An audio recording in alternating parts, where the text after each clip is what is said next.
নায়কদের যুগের অনেক আগে এক মহারাজ্যের পতন ঘটেছিল। সম্মান ও শান্তিতে শাসিত এক ভূমি, আর প্রাসাদের ওপারে অন্ধকার ছড়িয়ে পড়ার সাথে সাথে রাজ্যের আত্মাও কেঁপে উঠল। এই রাজ্যে মৃত্যুর ছায়া নেমে এসেছে। ইবলিশ রাজার সৈন্যদের সবাইকে মেরে ফেলছে, রাজ্য তার দখলে নিয়েছে। শোনো, ওরা আমাদের সবাইকে বন্দি করবে, তুমি পালাবে, বুঝলে? তুমি যেন জঙ্গলের গভীরে চলে যা। ওরা যেন তোমাকে খুঁজে না পায়।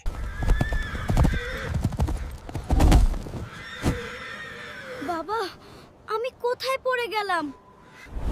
বাছা, ভয় পেও না, তোমারই অপেক্ষায় ছিলাম। আপনি কে? যে তোমাকে পথ দেখাবে হাল্ক কই। প্রতিশোধ নেওয়ার জন্য তৈরি হতে হবে তোমাকে।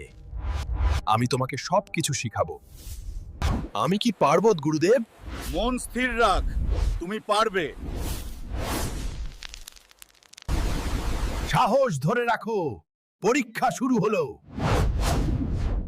আমি ভয় পাচ্ছি না গুরুদেব, আমি ভয়কে জয় করব ইনশাআল্লাহ। আজ তুমি যে শক্তি অনুভব করছো, এটাই তোমার ভিতরের সত্য রূপ। হাল্ক ইবলিসকে ধ্বংস করার জন্য প্রস্তুত হও। আমি শপথ করছি, ইবলিশকে মেরে আমার রাজ্য ফিরিয়ে আনবো। গুরুদেব, এবার আমার রাজ্য ফেরত নেব। সময় এসে গেছে।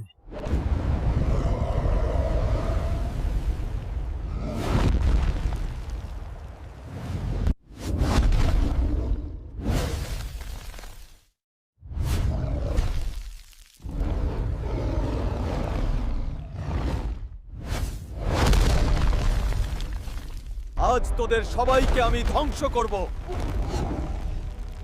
ইবলিশের সৈন্যদের তুই হারাতে পারবি না, হাল্ক।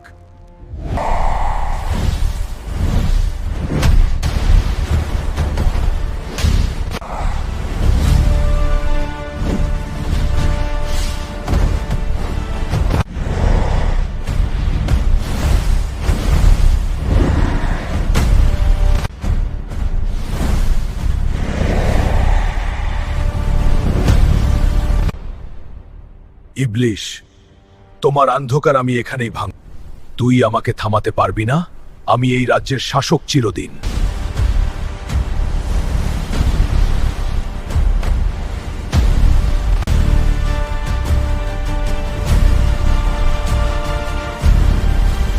বন্ধুরা, দ্বিতীয় পর্বে ইবলিশকে হারাতে আমাকে শক্তি দাও। সাবস্ক্রাইব, লাইক, কমেন্ট আর শেয়ার করো।